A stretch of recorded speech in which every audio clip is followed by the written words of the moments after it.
வணக்கம் நண்பர்களே. இன்னைக்கு நம்ம பார்க்க போகிறது நம்ம உடலை இளமையாக வச்சுக்கிறதுக்கு உதவக்கூடிய ஒரு முக்கியமான புரதத்தை பற்றி தான் பார்க்க போகிறோம். அதுதாங்க கொலாஜன். இது நம்மளுடைய தோலை பிரகாசமாக சுருக்கம் இல்லாமல் டைட்டாக இருக்கிறதுக்கு கொலாஜன் தான் காரணமாக இருக்குது. ஸோ இந்த கொலாஜன் உற்பத்தி நம்ம உடலில் அதிகப்படுத்துறதுக்கு நம்ம என்னென்ன செய்யணும், அதுவும் முக்கியமாக ஒரு வயசு ஆகிட்டாகவே வயது ஆக ஆக இந்த கொலாஜன் உற்பத்தி குறைய ஆரம்பிச்சிடும். அதனால் தான் நமக்கு முகங்களில் சுருக்கம், ரிங்கிள்ஸ் வர்றது, ஸ்கின்னு பார்க்குறதுக்கு டல்லாக தெரிகிறது, முடியெல்லாம் கொட்ட ஆரம்பிக்கும். ஒரு வயது வந்துவிட்டால் முடி கொட்ட ஆரம்பிக்கும், முக சுருக்கம் இதெல்லாமே வந்துடும். இதுக்கு காரணம் என்னென்னா கொலாஜன் உற்பத்தி குறைவாக இருக்கிறதுனால தான். ஸோ இப்போ நம்மளுடைய கேள்வி என்னவாக இருக்கும்னா, அந்த கொலாஜனை எப்படி நம்ம நேச்சுரலாக அதிகப்படுத்தலாம் அப்படின்னு ஒரு கேள்வி நமக்கு இருக்கும். ஸோ அந்த கொலாஜனை எப்படி நம்ம இயற்கையாக நம்ம பாடிக்குள்ளே உடம்புக்கு கொண்டு வர்றதுனா நம்மளுடைய உணவு மூலமாக தான். ஸோ அதுக்கு கொலாஜன் அதிகரிக்கக்கூடிய உணவுகளை நம்ம சாப்பிடணும். அது என்ன உணவுகள், அப்புறம் நம்ம என்ன லைஃப் ஸ்டைலை ஃபாலோ பண்ணணுங்கிறது தான் இந்த வீடியோவில் நம்ம தெரிஞ்சுக்க போகிறோம். ஸோ இந்த வீடியோவை ஸ்கிப் பண்ணாமல் ஃபுல்லாக பாருங்கள், கண்டிப்பாக உங்களுக்கு பயனுள்ளதாக இருக்கும். ஃபர்ஸ்ட்டு கொலாஜன் அப்படின்னாவே நிறைய பேருக்கு தெரியாது. கொலாஜன் என்றால் என்ன அப்படிங்கிறத பார்த்தலாம். கொலாஜன்கிறது நம்ம உடலில் அதிகமாக காணக்கூடிய ஒரு புரோட்டீன்ஸ், அதாவது புரதங்க. இதுதான் நம்மளுக்கு ரொம்ப முக்கியமான ஒரு புரதம் தான் கொலாஜன். இது நம்மளுடைய ஸ்கின்னுக்கு, போனுக்கு, மசில்ஸு, நம்மளுடைய முடி, லிக்மெண்ட் எல்லா இடத்துலையுமே இருக்கக்கூடிய ஒரு ப்ரோட்டீன்ஸ் தான் அந்த கொலாஜன். அதுவும் தோலுக்கு நல்ல ஸ்ட்ரென்த்தை கொடுக்கறதுக்கும் ஒரு எலாசிட்டியை கொடுக்கறது இந்த கொலாஜன் தான். ஸோ 20 வயசுக்கு அப்புறம் கொலாஜன் நேச்சுரலாகவே குறைய ஆரம்பிச்சிடும். அதுக்கு முன்னாடி வரைக்கும் நம்மளுக்கு நேச்சுரலாகவே கொலாஜன் இருக்கும். ஸோ 25 வயசுக்கு அப்புறம் குறைய ஆரம்பிச்சிருச்சுன்னா அதை நம்ம அதிகப்படுத்தணும். அதாவது 40 வயசு வந்த உடனே சுமார் 20% வரைக்கும் நம்மளுக்கு கண்டிப்பாக கொலாஜன் ஃபுல்லாகவே குறைய ஆரம்பிச்சிடும். அதனால தான் நம்மளுடைய ஃபேஸ் ஃபைன் ரிங்கிள்ஸ் வரும். ஸோ நம்ம ஃபேஸில் ஒரு சுருக்கம் ஏற்படும். ஸ்கின்னெல்லாம் பார்க்குறதுக்கு ரொம்ப டல்லாக தெரியும். நம்மளுக்கு ஜாயிண்ட் பெயின், அதாவது மூட்டு வலி, கை கால் வலி, இந்த வலியெல்லாம் வர ஆரம்பிக்கும். ஸோ கொலாஜன் உற்பத்தி குறைய ஆரம்பித்தோன்னே நம்மளுக்கு தோல் சுருக்கம் இதெல்லாமே குறைய ஆரம்பிச்சிடும். அடுத்து இந்த கொலாஜன் குறையிறதுக்கான காரணங்கள் என்ன பார்க்கலாம். அதிகமான சூரிய வெப்பம், அதாவது யூவி கதிர்கள் இருக்குல்ல, சூரிய வெளிச்சத்துலேருந்து வரக்கூடிய அந்த கதிர்கள்னால நம்மளுக்கு கொலாஜன் குறையிறதுக்கு ஒரு காரணமாக இருக்குது. அதே மாதிரி அதிகமான சர்க்கரை மற்றும் ப்ராசஸ்டு ஃபுட், அதாவது பேக்கெட்டில் அடைக்கப்பட்ட உணவுகளை நம்ம எடுத்து சாப்பிடும் பொழுது நம்ம உடலில் ஆட்டோமேட்டிக்காக கொலாஜன் உற்பத்தி கம்மியாக ஆரம்பிக்கும். அடுத்து ஸ்மோக்கிங் பண்ணாலோ இல்லை ஆல்கஹால் ட்ரிங்க்ஸ் பண்ணாலோ இதனாலேயும் கொலாஜன் குறையிறதுக்கு காரணமாக இருக்கும். அடுத்து முக்கியமானது என்ன, ஸ்ட்ரெஸ்ஸு. இப்போ நிறைய பேருக்கு தூக்கமே இல்லை அப்படின்னு சொல்லுவாங்க. தூக்கம் இல்லை, அது நல்லா தூங்கணும், 8 மணி நேரம் தூங்கணும். அதுக்கு குறைவாக தூங்கும் பொழுது நம்மளுக்கு கொலாஜன் உற்பத்தி குறைவாயிரும் நம்ம உடம்புல. அதுவும் ஒரு 40 வயசுக்கு மேலே ஆயிடுச்சாவே நிறைய பேருக்கு தூக்கம் ரெகுலராக இருக்காது. ஸோ அதுவும் முக்கியமாக ஒரு 60+ ஏஜ் ஆயிடுச்சுன்னா அவங்களுக்குலாம் தூக்கமே வராது. நைட்னா 12 படுப்பாங்க, தூக்கம் வராது. அப்படி தூக்கம் ஒழுங்காக இல்லாதப்போ என்ன பார்க்கும், உடலில் ஆட்டோமேட்டிக்காக கொலாஜன் கம்மியாக ஆரம்பிச்சிடும். ஸோ இதுக்கெல்லாம் நம்ம என்ன மாற்றம்னா, கொலாஜன் அதிகமாக இருக்கக்கூடிய உணவுகளை நம்ம டயட்டில் சேர்த்துக்கிறோம். கொலாஜன் அதிகமாக இருக்கிற உணவை நம்ம டயட்டில் எடுக்காதனாலையும் நம்மளுக்கு கொலாஜன் குறையும். ஸோ இந்த காரணங்களால் குறையுது. ஸோ நம்ம கொலாஜன் அதிகரிக்கக்கூடிய உணவுகளை நம்ம கண்டிப்பாக உணவில் சேர்த்துக்கிறோம். அது என்ன மாதிரியான உணவுங்கிறத இப்போ பார்க்கலாம். விட்டமின் சி அதிகமாக இருக்கக்கூடிய உணவுகளை நம்ம எடுத்துக்கிறணும். நம்ம விட்டமின் சி அதிகமாக இருக்க உணவுகள் நம்ம எடுக்கும் பொழுது நம்மளுக்கு ஆட்டோமேட்டிக்காக நம்ம உடலில் கொலாஜன் உற்பத்தி அதிகரிக்க செய்யும். அப்போ விட்டமின் சி உள்ள உணவுகள் என்னென்னா, ஆரஞ்சு பழம், எலுமிச்சை பழம், நெல்லிக்காய், கொய்யாப்பழம், பப்பாளி பழம், இது எல்லாமே விட்டமின் சி அதிக அளவில் கொட்டி கிடக்குது. ஸோ நம்ம முடிஞ்ச அளவு இந்த பழங்களில் டெய்லி 1 நம்ம எடுத்துக்கிறலாம். அப்படி எடுக்கும் பொழுது நம்ம உடலுக்கு தேவையான கொலாஜன்ஸ் வந்து கிடைக்கும். அதாவது ஆரஞ்சு பழம் கொஞ்சம் ரேட்டு அதிகமாக இருக்கும், எலுமிச்சம்பழம் ரேட்டு கம்மியாக தான் சீப்பாகவே கிடைக்கும். ஸோ அதிலலாம் நம்ம டெய்லி லெமன் ஜூஸ் எடுத்துக்கிறலாம். நெல்லிக்காய் தாராளமாக ஒரு நெல்லிக்காய் ஒரு நாளைக்கு எடுத்துக்கிறலாம். ஏன்னா நெல்லிக்காய் வந்து விட்டமின் சி வந்து அதிக அளவில் இருக்குது. அது நம்மளுடைய நோய் எதிர்ப்பு சக்தியும் அதிகப்படுத்தும். ஸோ டெய்லி ஒரு நெல்லிக்காய் சாப்பிட்றது நம்ம உடல் ஆரோக்கியத்தை மேம்படுத்தும், முடி உதிர்வை தடுக்கும். அதே மாதிரி கொய்யாப்பழத்துலையும் நிறைய சத்து இருக்குது, நார்ச்சத்து இருக்குது, மலச்சிக்கலை போக்கும், நம்மளுடைய உடலுக்கு நிறைய ஆரோக்கிய நன்மைகளை கொடுக்கக்கூடியது கொய்யாப்பழம். அதே மாதிரி பப்பாளி விட்டமின் ஏ அதில் அதிகமாக இருக்குது, கண் ஆரோக்கியத்திற்கு சிறந்தது, நல்ல கொலாஜன் உற்பத்தியும் கொடுக்கக்கூடியது. ஸோ சீசனுக்கு ஏற்ற மாதிரி உங்களுக்கு என்ன ஃப்ரூட் வந்து பிடிக்குதோ நான் சொன்ன இந்த ஃப்ரூட்டில் எதையாவது ஒரு ஃப்ரூட்டை எடுத்து நீங்கள் டெய்லி சாப்பிடுங்க. கண்டிப்பாக உங்களுக்கு கொலாஜன் வந்து ஆட்டோமேட்டிக்காக உங்கள் உடலில் அதிகரிக்க செய்யும். 2வது உணவு என்னென்னா, புரதம் வந்து அதிகமாக உள்ள உணவுகளை நம்ம கண்டிப்பாக எடுக்கணும். புரதம் அதிகமாக எதில் இருக்குதுன்னா, முட்டையோடைய வெள்ளைக்கருவில் இருக்கும், கோழிக்கறியில் இருக்கும். அது முக்கியமாக நாட்டுக்கோழி கிடச்சிச்சின்னா நீங்கள் உணவில் சேர்த்துக்கிறங்க, உங்களுக்கு கூடுதலான ஆரோக்கியம் கிடைக்கும். அப்படி கிடைக்கலன்னா கோழி இல்லைன்னா ஆடு, இது எல்லாத்துலேயுமே நம்மளுக்கு வந்து புரோட்டீன் வந்து அதிக அளவில் இருக்குது. அதுக்கப்புறம் மோர், பன்னீர்லலாம் நிறைய ப்ரோட்டீன்ஸ் இருக்குது. இது வந்து நான்வெஜ்ஜில் நான் சொல்கிறேன்.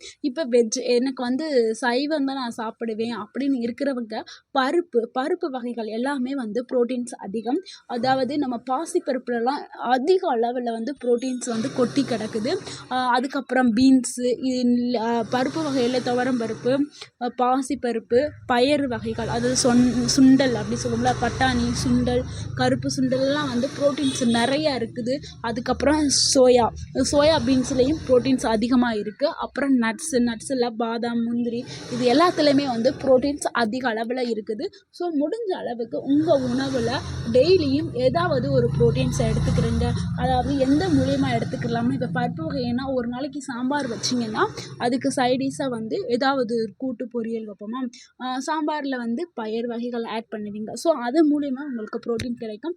இல்லை எனக்கு இன்றைக்கி எங்கள் வீட்டில் சாம்பார் வைக்கல, ரசம் புளி குழம்புனா ஏதாவது ஒரு கூட்டு வச்சுருங்க. ஏன்னா அந்த கூட்டில் வந்து கண்டிப்பாக நீங்கள் பருப்பை ஆட் பண்ணுவீங்க. ஸோ இந்த மாதிரி டெய்லி நம்ம உடலுக்கு வந்து ப்ரோட்டீன்ஸ் வந்து நம்ம கொடுத்துக்கிட்டே இருக்கணும். அப்போ தான் நம்மளுடைய உடல் ஆரோக்கியமாக இருக்கும். நம்மளுடைய கொலாஜன் உற்பத்தி வந்து ஆட்டோமேட்டிக்காக நம்ம உடலுக்கு வர ஆரம்பிக்கும். அடுத்து 3வது உணவு நம்ம என்ன எடுத்துக்கிறோம்னா, ஜிங்க் அண்ட் காப்பர் ரிச் உணவுகளை எடுத்துக்கிறணும். ஸோ நம்மளுடைய கொலாஜன் உற்பத்திக்கு ஜிங்க்கும் காப்பரும் ரொம்ப ரொம்ப அவசியமானது. ஸோ இது 2 எந்த உணவுகளில் இருக்கும்னா, முந்திரி பருப்பில் இருக்கும், அதுக்கப்புறம் வந்து பூசணியோடைய விதைகளில் வந்து இருக்கும், அதுக்கப்புறம் எள்ளு விதைகள், அப்புறம் நம்மளுடைய சுண்டல் வெரைட்டி. சுண்டலை நான் என்ன சொல்லியிருக்கேன், கருப்பு சுண்டலை தான் அதிக அளவில் சத்து இருக்குன்னு சொல்லியிருக்கேன். அடுத்து இது எல்லாமே வந்து நம்மளுடைய கொலாஜன் உற்பத்தியை அதிகப்படுத்துறதுக்கு உதவி பண்ணும். அது கொலாஜன் உற்பத்தி ஆக்குறதுக்கு இதெல்லாம் வந்து தூண்டும். ஓகேவா, நம்மளுடைய வந்து சோர்ஸ் வந்து இதுதான். ஸோ இந்த பம்கின் சீடு, சீசேம் சீடுனா என்னென்னா எள்ளு, கருப்பு எள்ளு தான் வந்து நம்மளுக்கு சிறப்பு. ஓகேங்களா, அதுதான் நம்மளுக்கு அதிக அளவில் சத்துக்கள் கொண்டது. ஸோ இதெல்லாம் நம்ம எடுத்துக்கிற பொழுது ஆட்டோமேட்டிக்காக நம்மளுக்கு கொலாஜன் வந்து நம்ம உடலில் கிடைக்க ஆரம்பிச்சிடும். நம்ம ஈவினிங்காக ஸ்நாக்ஸில் வந்து இது எல்லாமே நம்ம ஆட் பண்ணி சாப்பிடலாம். இப்போ வந்து முந்திரி, பம்கின் சீட்லாம் நெய்யில் லைட்டாக வறுத்துட்டு நம்ம ஈவினிங் ஸ்நாக்ஸாக எடுத்துக்கலாம். எள்ளு உருண்டை எடுத்துக்கலாம், எள்ளு சட்னி வைக்கலாம். அதே மாதிரி சுண்டல் வந்து ஈவினிங்கில் ஸ்நாக்ஸாக எடுத்துக்கலாம். அடுத்து 4வது உணவு என்னென்னா, ஆன்டி ஆக்சிடெண்ட் வந்து அதிகமாக இருக்கக்கூடிய உணவுகளை நம்ம எடுத்துக்கிறணும். ஆன்டி ஆக்சிடெண்ட் அதிகமாக இருக்கக்கூடிய உணவுகள் என்னங்கிறத பார்க்கலாம். அதில் முதலாவது க்ரீன் டீயில் ஆன்டி ஆக்சிடெண்ட் ரிச்சாக இருக்குது. ஸோ முடிஞ்ச அளவு நீங்கள் ஒரு நாளைக்கு ஒரு டைம் க்ரீன் டீ எடுத்துக்கிறங்க. க்ரீன் டீ வந்து உங்களை எப்போவுமே வந்து ஒரு ஆக்டிவாகவும் புத்துணர்ச்சியாகவும் வச்சுக்கிறதுக்கு உதவி பண்ணுது. க்ரீன் டீயில் நிறைய ஆன்டி ஆக்சிடெண்ட் இருக்கிறதுனால உங்களுடைய செல்லை புதுப்பிக்கிறதுக்கு அது உதவி பண்ணுது. ஸோ நீங்கள் எப்போவுமே ஒரு யங் லுக்கு உங்களுக்கு வேணும்னா நீங்கள் க்ரீன் டீயை கண்டிப்பாக எடுக்கணும். அடுத்து கிரேப்ஸில் ஆன்டி ஆக்சிடெண்ட் ரொம்ப அதிக அளவில் இருக்குது. நீங்கள் ஃப்ரெஷ்ஷான கிரேப்ஸ் திராட்சை உங்களால் எடுக்க முடியலன்னா, உலர் திராட்சை வந்து நைட்டு ஊற வச்சுட்டு காலையில் அப்படியே சாப்பிடும் பொழுது உங்களுக்கு தேவையான எல்லா விட்டமின்ஸ்களும் உங்களுக்கு கிடச்சிடும். ப்ளஸ் அதோட கொலாஜன் உற்பத்தி அதிகமாகும். உங்களுக்கு ஸ்கின்னு நல்ல பளபளன்னு தெரியும். நீங்கள் அதை தொடர்ந்து நீங்கள் சாப்பிட்டுட்டு ஒரு 15 டேஸ் சாப்பிட்டு வந்தாவே உங்கள் உடலில் மிகப்பெரிய ஒரு மாற்றமே ஏற்படும். இந்த ட்ரைடு கிரேப்ஸ் சாப்பிடும் பொழுது. அடுத்து வந்து ப்ளூபெர்ரிங்க, ஸ்ட்ராபெர்ரி, ப்ளூபெர்ரி இது எல்லாமே வந்து ஆன்டி ஆக்சிடென்ட் வந்து அதிக அளவில் இருக்குது. முக்கியமாக ப்ளூபெர்ரியில் வந்து அதிக அளவில் இருக்குது. ஸோ வந்து முடிஞ்ச அளவுக்கு ப்ளூபெர்ரி வந்து வாங்கி சாப்பிடுங்க. அடுத்து போமக்ரனட், அதாவது மாதுளம்பழம். மாதுளம்பழத்தில் வந்து ஆன்டி ஆக்சிடென்ட் அதிக அளவில் இருக்குது. நம்மளுக்கு வந்து இரும்பு சத்தையும் அது நமக்கு கொடுக்கும். மாதுளம்பழத்தை நம்ம பழமாக சாப்பிட்றோமோ இல்லை ஜூஸாக எடுத்துக்கிறோமோ, எடுக்கும் பொழுது நம்மளுக்கு தேவையான இரும்பு சத்து நம்ம உடலுக்கு கிடைக்கும். இதனால் நோய் எதிர்ப்பு சக்தியும் அதிகமாகும். ஸோ வந்து மாதுளம்பழத்தை நம்ம டெய்லி உணவில் வந்து எடுத்துக்கிறது ரொம்ப நல்லது. அடுத்து 5வது உணவு என்னென்னா, ஒமேகா 3 ஃபேட்டி ஆசிட் இருக்கக்கூடிய உணவுகளை கண்டிப்பாக எடுத்துக்கிறணும். இதில் தான் நம்மளுக்கு கொலாஜன் உற்பத்தி கிடைக்கும். அதாவது ஆளி விதைகள்னு சொல்லுவோம்ல, ஆளி விதைகள், அப்புறம் வால்நட்டு, சியா விதைகள், ஃபிஷ்ஷுன்னு பார்க்கும்போது சாட்டன் பேஸ் அப்படின்னு சொல்லுவோம்ல, அந்த மீனில் வந்து நம்மளுக்கு ஒமேகா 3 கொழுப்பு அமிலங்கள் வந்து நம்மளுக்கு கிடைக்கும். இதெல்லாம் நம்ம எடுக்கும் பொழுது நம்மளுக்கு வந்து கெட்ட கொலஸ்ட்ரால் எல்லாமே வந்து நம்ம உடம்பில் இருந்து கரைச்சி எடுத்துரும். இந்த சீட்ஸ் எல்லாமே கரைச்சி எடுத்துகிட்டு நம்மளுக்கு நல்ல கொழுப்பு, நம்ம உடலுக்கு தேவையான நல்ல கொழுப்பை கொடுக்கும். ஸோ வந்து இந்த சியா சீட்லாம் நம்ம அப்படியே சாப்பிடக்கூடாது. தண்ணியில் ஊற வச்சுட்டு அது நல்லா பல்பியாக வரும். ஊறினதுக்கப்புறம் நம்ம எடுத்துக்கிறோம். டைரெக்டாக எடுத்துக்கிற பொழுது நம்மளுக்கு வயிற்றில் பிரச்சனை வரும். ஸோ இதனால் கூட மரணம் கூட ஏற்படலாம். அந்த அளவுக்கு வந்து அது டேஞ்சரஸ். ஸோ வயிற்றுக்குள்ளே போய் அது ஊறிடும்ல, ஊறாமல் சாப்பிட்டோம்னா. ஸோ அதனால தான் சொல்கிறோம், ஊற வச்சு சியா விதைகளை எடுக்கணும். அது நம்மளுக்கு நிறையா கொலாஜன் உற்பத்தியை கொடுக்கும். நம்ம சியா விதைகள் எடுத்துகிட்டு வரும் பொழுது நம்மளுடைய ஸ்கின் நல்லா பளபளன்னு இருக்கும், டைட் ஆகும். நம்மளுடைய அன்வாண்டட் கொழுப்பு எல்லாமே வந்து குறைய ஆரம்பிச்சிடும். உங்களுடைய உடல் வந்து நல்லா லைட்டாக தெரியும். அந்த அளவுக்கு வந்து உங்கள் உடலை வந்து ஆரோக்கியத்தை மேம்படுத்தக்கூடியது இந்த விதைகள் எல்லாமே. அடுத்து வந்து ஸ்கின்னுக்கு ஹைட்ரேஷன் ரொம்ப ரொம்ப முக்கியம். ஸோ கொலாஜன் சேஃப்டிக்கும் அது ரொம்ப முக்கியம். அதாவது வாட்டர், வேறு ஒன்றும் இல்லைங்க, தண்ணி. இந்த உணவுகள் எல்லாத்தையும் எடுத்துகிட்டு ஒரு நாளைக்கு தேவையான தண்ணி வந்து ஒரு 2.5 லிட்டர் இல்லைன்னா 3 லிட்டர் கம்பல்சரியாக நீங்கள் டெய்லி எடுத்துக்கிறணும். ஏன்னா நம்ம பாடிக்கு வந்து தண்ணிங்கிறது இருக்கும். இப்போ ஒரு செடி பூ பூத்து இருக்குது, இப்போ ஒரு ரோஜா செடி பூ பூத்து இருக்குது. அது வந்து தண்ணி இருக்கும்போது, அதாவது தண்ணி ஊற்றி நல்லா ஃப்ரெஷ்ஷாக அந்த பூ இருக்கிறதுக்கும், தண்ணி ஒரு வாரம் நீங்கள் ஊற்றாம விட்டுருங்க, அப்படியே வாடிடும். ஸோ அந்த ஃப்ரெஷ்ஷாக இருக்கிற பூவை பார்க்கும்போது அழகாக தெரியுமா, இல்லை வாடின பூவை பார்க்கும்போது அழகாக தெரியுமா? ரோஜா பூனாவே ஒரு அழகு தான். ரெண்டுக்கும் தண்ணி வந்து நம்ம உடலுக்கு மிகவும் அவசியமான ஒன்று. நம்மளுடைய உடல் ஆரோக்கியத்துக்கும் சரி, உடல் அழகுக்கும் சரி, ரெண்டுக்குமே வந்து நன்மையை கொடுக்கக்கூடியது தண்ணி. ஸோ வந்து தண்ணி நீங்கள் கண்டிப்பாக எடுத்துக்கிறணும். அடுத்த 6வது உணவு என்னென்னா, அடுத்து வந்து ஹெர்பல் பூஸ்டரான ஆலோவேரா ஜூஸ் எடுத்துக்கலாம். அப்புறம் அஸ்வகந்தா, டர்மெரிக், அதாவது மஞ்சளில் உள்ள மஞ்சள் பால். நம்ம டெய்லி பால் குடிக்கிறோம், அதில் கொஞ்சமாக மஞ்சள் போட்டு மஞ்சள் பால் வந்து எடுத்துக்கிறேங்க. ஏன்னா இது வந்து நம்மளுக்கு ஆன்டி இன்ஃப்ளமேட்டரியாக உதவி பண்ணும். அதாவது நம்ம உடலில் இருக்கக்கூடிய நச்சுக்களை வெளியேற்றுவதற்கும் அதனுடைய வீக்கத்தை வெளியேற்றவும் இது பயன்படுது. ஸோ இந்த ஆலோவேராவில் ஜூஸாகவும் நீங்கள் எடுத்துக்கிறேங்க. இது எல்லாமே நம்மளுக்கு கொலாஜன் உற்பத்தியை அதிகரிக்கக்கூடிய உணவுகள். ஸோ இந்த உணவுகளை நீங்கள் அடிக்கடி எடுத்துக்கிறணும். இப்போ நம்ம ஆலோவேரா ஜூஸ் எல்லாம் நம்ம ஒரு 30 வயசு தாண்டிட்டாவே காலையில் நம்ம ஜூஸாக எடுத்துக்கிற பொழுது நம்மளுடைய ஸ்கின்னு வந்து நல்லா பளபளப்பாகவும் சைனிங்காகவும் இருக்கும். ஆலோவேரா ஜூஸ் வந்து கசக்கலாம் செய்யாது, நல்லாயிருக்கும். நீங்கள் ட்ரை பண்ணி பாருங்கள். இல்லை நீங்கள் பார்க்குறவங்க யாராவது குடிச்சிருந்தீங்கன்னா கமெண்ட் பண்ணுங்கள். அடுத்து உங்களுடைய லைஃப் ஸ்டைலை நீங்கள் சேஞ்ச் பண்ணும் பொழுது ஆட்டோமேட்டிக்காக உங்களுக்கு கொலாஜன் உற்பத்தியை அதிகரிக்க ஆரம்பிக்கும். அதாவது தூக்கம்ங்கிறது ரொம்ப முக்கியம்னு சொன்னோம்ல. தினமும் நீங்கள் 7லேருந்து 8 மணி நேரம் வந்து கண்டிப்பாக நல்லா தூங்கி எந்திரிக்கணும். அடுத்து ஸ்ட்ரெஸ் கண்ட்ரோல், மெடிடேஷன் வந்து பண்ணுங்கள். உங்களுடைய ஸ்ட்ரெஸ்ஸை குறைக்கிறதுக்கு வந்து மெடிடேஷன், அதாவது யோகா இந்த மாதிரி பண்ணுங்கள். எக்ஸசைஸ், அதாவது மூச்சு பயிற்சி பண்ணுங்கள். மூச்சை உள்ளே இழுத்து வெளியில் விடுறது. அதுவும் இயற்கையான சூழலில் பண்ணும் பொழுது உங்களுக்கு அந்த ஸ்ட்ரெஸ் வந்து கம்மியாக ஆரம்பிக்கும். அடுத்து எக்ஸசைஸ் பண்ணுங்கள். எக்ஸசைஸ் பண்ணும் பொழுது உங்களுக்கு கால், கை எல்லாமே பலம் அதிகரிக்க செய்யும். அதாவது ரத்த ஓட்டம் வந்து கால்லேருந்து தலையிலேருந்து கால் பாதை வரைக்கும் சீராக ரத்த ஓட்டம் போக ஆரம்பிக்கும். பிளட் சர்க்குலேஷன் வந்து ரொம்ப இம்பார்ட்டன்ட் இல்லவா?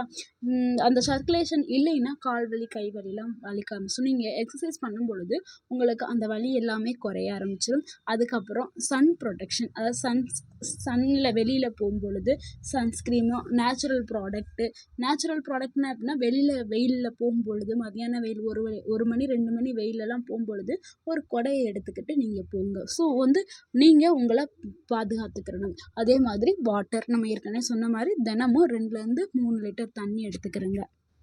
நம்ம வீட்டிலையே நம்மளுடைய ஸ்கின்னை பாதுகாக்கிறதுக்கு சில ஹோம் ரெமிடியெல்லாம் நீங்கள் செய்யலாம். அதாவது நம்ம அரிசி களைஞ்ச தண்ணி இருக்குல்ல, அந்த தண்ணியை நீங்கள் கீழே தான் ஊற்றுவீங்க, வேஸ்ட்டாக தூக்கி போடுவீங்க. அதை ஊற்றாமல் உங்களுடைய ஃபேஸுக்கு நீங்கள் உங்கள் முகத்தை அந்த தண்ணியில் கழுவிட்டு வரும் பொழுது உங்களுக்கு கொலாஜன் உற்பத்தி வந்து அங்கே கிடைக்கும். ஸோ அந்த மாதிரி பண்ணுங்கள். அதே மாதிரி ஆலோவேரா ஜெல்லை ஆட் பண்ணுங்கள். ஆலோவேரா ஜெல்லில் வந்து விட்டமின் இ இருக்குது. இது வந்து உங்களுக்கு ஃபேஸ் மாஸ்காக போடும்போது உங்களுடைய ஸ்கின்னு இன்னமும் ஆரோக்கியமாக இருக்கும். உங்களுக்கு வந்து நல்ல பளபளப்பு தன்மையும் கிடைக்கும். ஸ்கின்னு சுருங்காமையும் இருக்கும். அடுத்து வந்து லெமன் ஜூஸ் வந்து டெய்லி மார்னிங் வந்து எடுத்துக்கிறேங்க. அடுத்து வந்து அப்புறம் உங்களுக்கு வந்து பிடித்த வெஜிடபிள்ஸ் வந்து டெய்லி நிறையா எடுத்துக்கிறேங்க. இந்த மாதிரிலாம் பண்ணும்பொழுது உங்களுடைய ஸ்கின்னை வந்து நீங்கள் கரெக்டாக மெயின்டைன் பண்ணி கொண்டு போகலாம். அடுத்து நீங்கள் தவிர்க்க வேண்டிய விஷயம் என்னென்னா, அதிகமாக சர்க்கரை யூஸ் பண்ணாதீங்க. முடிஞ்சளவு சுத்தமாகவே சர்க்கரையை வந்து அவாய்ட் பண்ணுங்கள். அதுக்கு பதிலாக நாட்டு சர்க்கரை, வெல்லம், பனங்கற்கண்டு, அந்த மாதிரி கருப்பட்டி இதெல்லாம் எடுத்துக்கிறங்க. இந்த வெள்ளை சர்க்கரை சொல்கிறோம்ல, அதை வந்து தவிர்த்துருங்க. அதெல்லாம் தவிர்க்கும் பொழுது உங்களுடைய ஸ்கின் பார்க்குறதுக்கு ரொம்ப அழகாக தெரியும். அப்புறம் பேக்கரி ஐட்டமை தவிர்த்துருங்க. ஜங்க் ஃபுட்டு வந்து கண்டிப்பாக நீங்கள் தவிர்க்கணும். அப்புறம் ஆயிலில் பொரிச்ச ஐட்டம்ஸ் இதை தவிர்க்கணும். அதிக நேரம் ஃபோன் பார்க்குறது, டிவி பார்க்குறது, இது எல்லாத்தையுமே தவிர்க்கணும். அப்புறம் அதிகமாக சூரிய வெளியில் வந்து மத்தியான டைம் போகிறது வந்து நீங்கள் தவிர்க்கணும். இதெல்லாம் பண்ணும்பொழுது உங்களுடைய ஸ்கின்னை நீங்கள் ஈஸியாக பாதுகாக்கலாம். உங்களுக்கு வந்து அந்த முதுமையான தோற்றம்ங்கிறதே வராது. என்ன நண்பர்களே, இப்போ இந்த வீடியோ பார்த்து உங்களுக்கு பயனடைஞ்சிருப்பீங்க. அதாவது கொலாஜன் சப்ளிமெண்ட் வாங்கிறதுக்கு முன்னாடி நம்ம வீட்டில் கிடைக்கிற பழங்கள், காய்கறிகள், இந்த விதைகள், அதாவது நட்ஸு விதைகள் சாப்பிட்டாவே நம்மளுடைய ஸ்கின்னை நேச்சுரலாக க்ளோயிங்காக வச்சுக்கிற முடியும். இது எல்லாமே இயற்கையான உணவுகள். இது சாப்பிட்றதுனால எந்த ஒரு சைடு எஃபெக்ட்டும் வராது. ஆனால் நீங்கள் கடையில் போயிட்டு கொலாஜன் சப்ளிமெண்ட் வாங்குறது உங்களுக்கு சைடு எஃபெக்டை கொடுக்கும். ஸோ முடிஞ்ச அளவு இயற்கையான உணவுகளை உண்டு ஆரோக்கியமாக வாழுங்க. தோல் மட்டும் இல்லாமல் எலும்புகள், மூட்டுகள், நரம்பு எல்லாத்துக்குமே வலிமையை கொடுக்கக்கூடியது இந்த உணவுகள். ஸோ இந்த உணவுகளை நீங்கள் டெய்லி எடுக்கும் பொழுது எப்போவுமே இளமையாக இருப்பீங்க. ஸோ இளமைங்கிறது வந்து மாத்திரையில் இல்லை, நம்மளுடைய உணவு பழக்க வழக்கத்தில் தான் இருக்குது. ஸோ இந்த வீடியோ உங்களுக்கு பயனுள்ளதாக இருந்துச்சுன்னா இந்த வீடியோவுக்கு லைக் பண்ணுங்கள், ஷேர் பண்ணுங்கள், மறக்காமல் எங்கள் சேனலை சப்ஸ்கிரைப் பண்ணுங்கள் அண்ட் கமெண்ட் பண்ணுங்கள். தேங்க்யூ ஃபார் வாட்சிங்.